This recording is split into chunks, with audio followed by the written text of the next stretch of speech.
Have you ever gotten unlucky while playing Pokemon? Unless you're pokeaimmd, I'm sure you have at some point. But have you ever wondered, how unlucky could you get in a single turn? Well, in this video, I'm gonna try and answer that question. First, let's set up some ground rules. First of all, let's say that the victim here is gonna be Loser. The point of this video is to see how unlucky Loser can get in one single turn. This will include things like Loser getting crit, Loser missing his attacks, etc.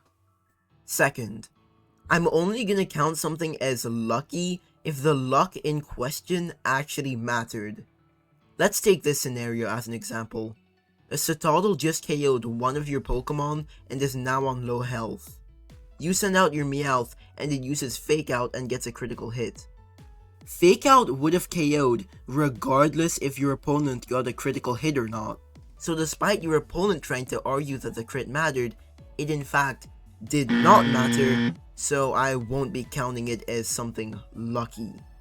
Third, I'm going to be doing this challenge in single battles, as this challenge would get exponentially more complicated in double battles, and as you can probably tell by my voice, I am not near smart enough for that.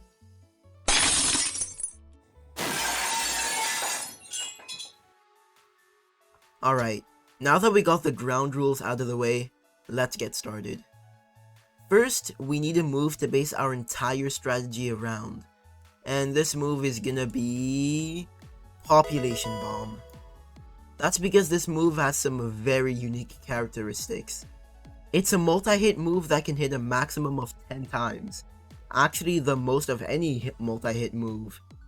That's great because each individual hit can actually be a critical hit, meaning that you can get some insane luck while using it.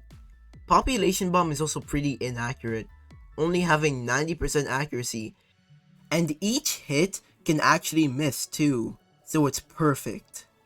So of course, since the move that we're going to be using is Population Bomb, we're going to have to use the only Pokemon that learns Population Bomb, Smeargle of course.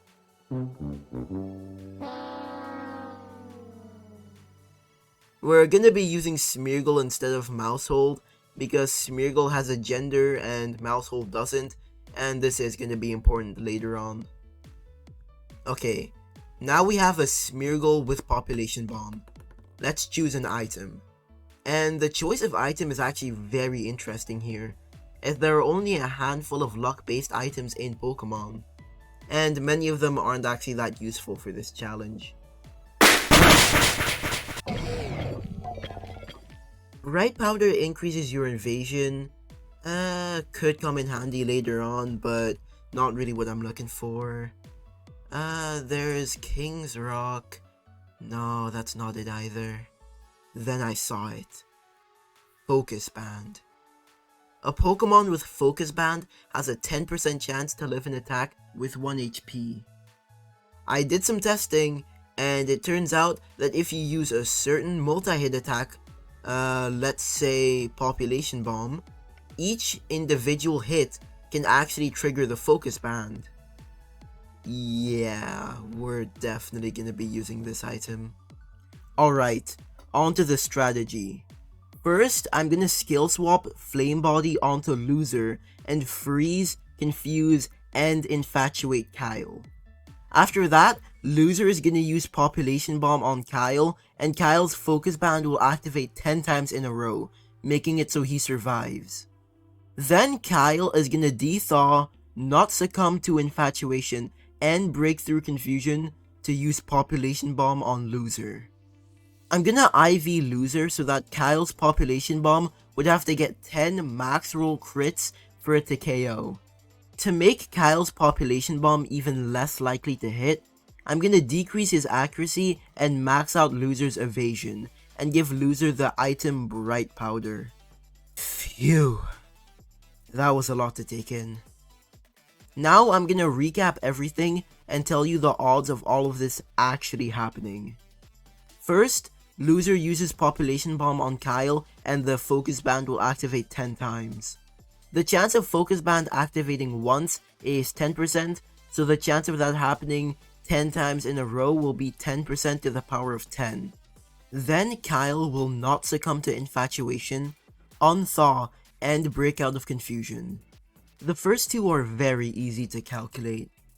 The chance of getting immobilized by love is a 50% chance, and the chance of unthawing while frozen is 20%. Confusion, on the other hand, is a bit more complicated to understand. The way confusion works is that every turn a Pokemon is confused, there's a 33% chance of hitting themselves. Each turn, they also have a chance of snapping out of confusion. But the last bit doesn't really matter for my case, because if a Pokemon is unable to attack due to being frozen, then the remaining number of turns of confusion will not be lowered. That means that if you freeze a Pokemon, then you confuse them, then the turn that they will unfreeze is actually going to count as the first turn of confusion, meaning that they have a 0% chance of snapping out of it. In summary, Kyle will have a 0% chance of snapping out of confusion and will hit himself 1/3 of the time. Anyway, after that, Kyle will use Population Bomb. It has 90% accuracy, and because of the maxed out evasion and the lowered accuracy, Population Bomb will have a 10% chance to hit.